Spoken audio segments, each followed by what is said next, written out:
You ask Tiger to solve. This deals with linear equations with one unknown. The final result is x equals -3/4. Let's solve it step by step. Group all constants on the right side of the equation. Subtract 1/4 from both sides. Combine the fractions. Combine the numerators.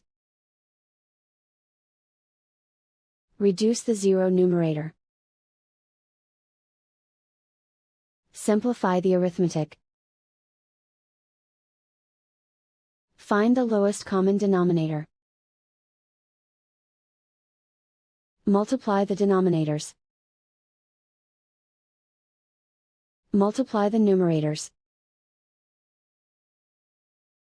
Combine the fractions. Combine the numerators. And so the final result is x equals -3/4.